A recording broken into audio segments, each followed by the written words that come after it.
everybody. It's great to be back with you for our weekly dose, whether you're listening to this on the Hustle with Heart podcast or you're tuned in live on Success God's Way or on my YouTube channel.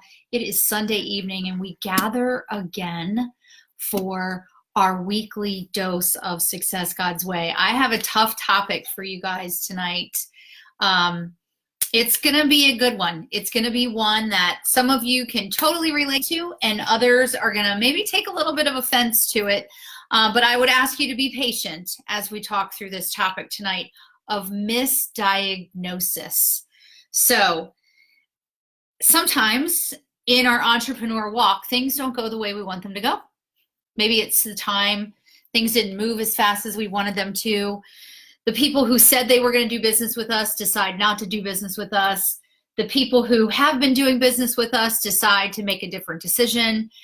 Maybe clients we had are no longer our clients, or clients we thought we were going to get don't show up. And a lot of times on this journey, we have a tendency to diagnose that as we're not working hard enough. We haven't been working long enough. We're not doing the right things. Our belief is not strong enough. We're letting fear get in our way. Lots of different diagnoses for this.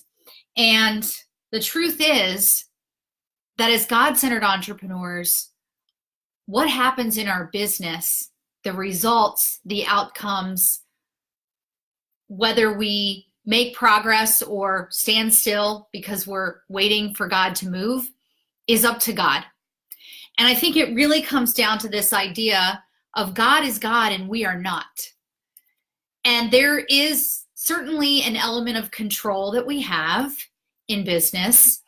But if we are building a business with Christ at the center, giving our life over to Him, giving our business over to Him, putting Him in the center of our business means that we give Him control. And I'm just here to tell you that as a type A recovering driver and striver, that I don't like to give up control. I like to have everything planned. I like to have all my ducks in a row. I like to think of myself as organized. Some people would say OCD. Some people would call me a control freak. But the point is that oftentimes we will misdiagnose what's happening in our business and edge God out with our ego and not give Him the room to do what He intends to do. And so tonight I really want to dig into this idea of misdiagnosis because I think we put a lot of energy and reasoning and logic behind what is or is not happening in our business when the bottom line is it's just not God's timing, or sometimes it's just not what God intended for us. So let's dig in. First and foremost, we know and we can trust that the Lord has created us to be where we are at the right time, in the right place, for the right reasons. And we know this because in Acts 17, verse 26, it says, "From one man He made all the nations, that they should inhabit the whole earth, and He marked out their appointed times in history and the boundaries of their lands." God did this so they would seek Him and perhaps reach out for Him and find Him, though He is not far from any of us. For in Him we live and move and have our being. And as some of your own poets have said, we are His offspring. Guys, He has created us to be in the place we are at the exact time in history to make the impact that He's called us to make.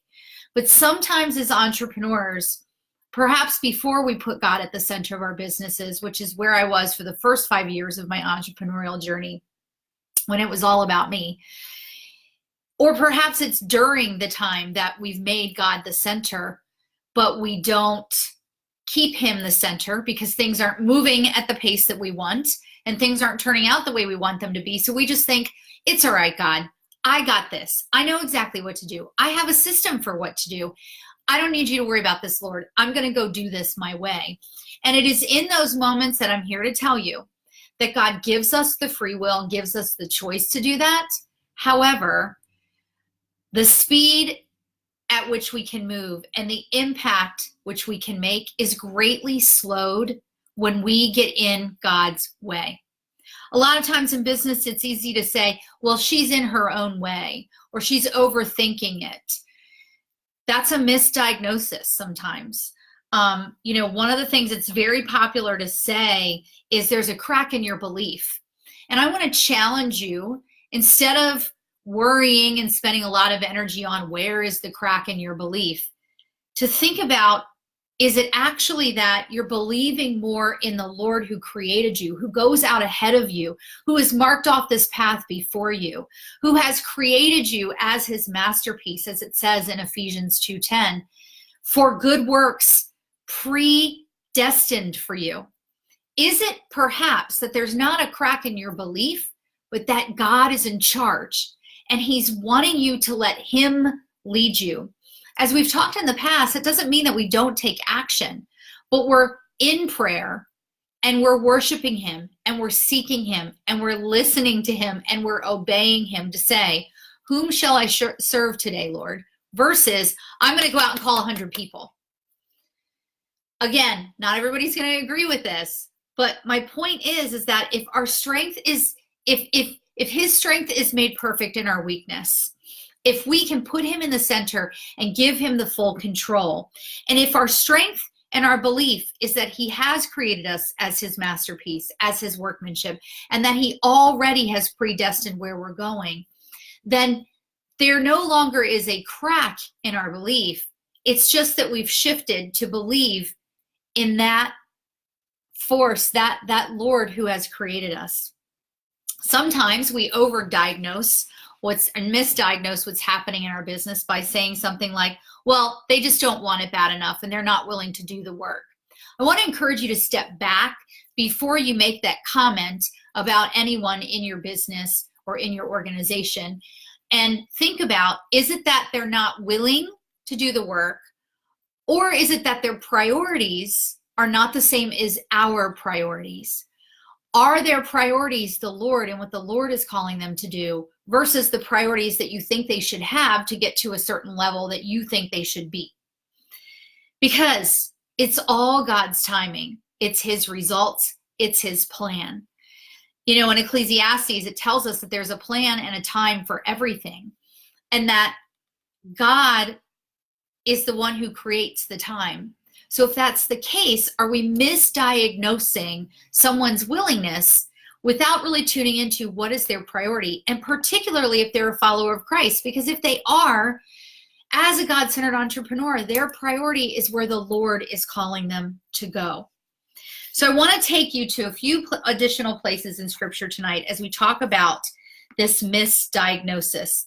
The first place I'm going to take you next is Galatians 1. So in Galatians 1, verse 10, it says, am I now trying to win the approval of human beings or of God? Or am I trying to please people? If I were still trying to please people, I would not be a servant of Christ. So what does that mean for misdiagnosing what we think is or is not happening in our business? Well, the question is, whom are we trying to please as we work our business?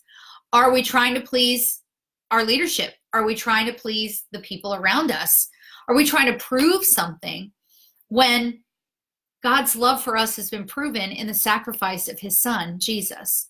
So if we're working for an audience of one, then really that's the only audience that matters. It's interesting. I'm flipping back to some notes that I took a couple of weeks ago when I was listening to the Beth Moore Living Proof. And one of the things that she said is, here we go. I live for an audience of one, and you are not that one, meaning the rest of the world is not that one. Only God is that one. So let's think about, before we start to misdiagnose what's happening in our business, who am I striving to please, or who am I aiming to prove that I can do this? Who am I doing the serving to impact, and where has God called me? I want to take you next to Hebrews. I'm going to skip over Philippians because I'll finish up with that Philippians verse that I have for you. but I want to take you to Hebrews 13:6. And 13:6, let me get to my page, says, so we say with confidence, the Lord is my helper. I will not be afraid. What can mere mortals do to me? So sometimes in our business, we diagnose and misdiagnose what's happening as fear. Fear that people will say no. Fear that no one will follow us. Fear that no one will join our organization or no one will want to do business with us. Fear of what people will think of us. And sometimes that is true, but let's not put all of our energy into diagnosing that fear when we have no need for that fear. We are called to walk in confidence as Christ-like. You know, the word Christian, as our pastor reminded us today, really means little Christ. So how are we showing up as Christ in our daily walk so that we have the Godfidence, another word for confidence, for us God-centered entrepreneurs, to walk the walk that he's called us to walk so that fear is no longer in our way. You know, in 2 Timothy 1, verses 7 and 8, it says, for the Spirit God gave us does not make us timid, but gives us power, love, and self-discipline. So do not be ashamed of the testimony about our Lord or of ourselves as his slave or his servant. Join me, this is Paul saying this, in suffering for the gospel by the power of God. So what's the point? God did not give us a spirit of fear. He gave us a spirit of power, of love, of self-discipline. And what that means is, again, we don't have to walk around fearful of what others think of us not showing up the way they thought, of us not misdiagnosing what's happening in our business because it doesn't look the way someone told us it would look. The only person that matters is God. So the last place that I want to take you is Philippians 1:6. You may be familiar with this verse, but I want to leave you with this verse because it is one of many where we know that we can take strength and have faith in the fact that God does come through with what he has given us to do. And this is what it says. Being confident of this, that he who began a good work in you will carry it on to completion until the day of Jesus Christ. So what does this mean? This means that we don't have to diagnose what is or is not happening in our business, that we haven't reached a certain level or we haven't reached a certain number yet. Because we live in expectation that as his workmanship, he has predestined us for success and prosperity. He has given us the gifts and the talents and the skills. He has equipped us to do what he has called us to do, even when we don't feel qualified. I know you've heard me say this a million times and you've probably read it a million places, that God does not call the qualified. He qualifies the called. So even when we're not feeling up to the task, even when we're looking around us and our business is not going where we thought it would go and it hasn't reached where we thought we would be right now by this point for all the hard work that we're doing, and we start to think, well, I'm just going to work harder and I'm just going to talk to more people and I'm just going to work 24/7. You guys, you can live in expectation that what God has called you to do, the purpose he has given you for your God-centered business, will come to completion. But we have to get out of his way. And as chapter 2 of my upcoming book says, that God is God and we are not. So I want to really encourage you just over the next week. It's a fantastic time to think about this because it's the middle of the month. So for many of us who have businesses that are month-to-month businesses, let's take a minute in the middle of this month and think about how we may be misdiagnosing what's happening in our business by stepping out in front of God and getting out ahead of him, or perhaps taking a fork in the road that he didn't intend, and see if the reason that we aren't where we thought we were going to be is not about a crack in our belief. It's not about fear. It's not about we're not doing enough or we're not doing enough of the right things, but that perhaps It's actually God's purpose that we are where we're supposed to be at this point in history, at this point in our business, to make the impact that He has called us to make. And as you're thinking about that, I really encourage you to write it down. Get out your prayer journal. By the way, if you don't already have a prayer journal, I highly recommend that you have one. Some people call it a gratitude journal. You certainly can write about what you're grateful for, but I actually write prayers to God every single morning in my prayer journal, beyond my business, but many times it is about my business. But my point is, write it down. And, give yourself the time to get quiet with the Lord, to be still. You saw my post the other day about be still and know that I am God, and all the different definitions of be still and know and I am God. And take that time to write out the question, Lord, where do you want me to be? Or Lord, why is my business not where I thought it should be? I promise you that if you turn to Him, He hears you and He will respond. It may not sound like a booming voice, but it may be through a song. It may be through a message from someone that you know. It may be through scripture that you read. It may be through a podcast that you listen to. Maybe it's this podcast. Maybe it's some other one. But I promise you that He will respond to you. And I know that from my own experience. And you know that every time I come to you to share in our Success God's Way community, or on this podcast or the blog, or even in the upcoming book, it's based on my personal experience as I continue to progress. And I know of late, I have really been misdiagnosing what's going on with my business. And every single time I pray over, Lord, show me. He does. He answers in some way or another.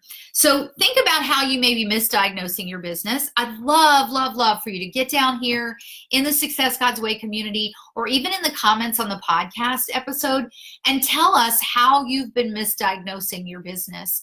Tell us how you can look at this in a new way through God's insight versus our eyesight.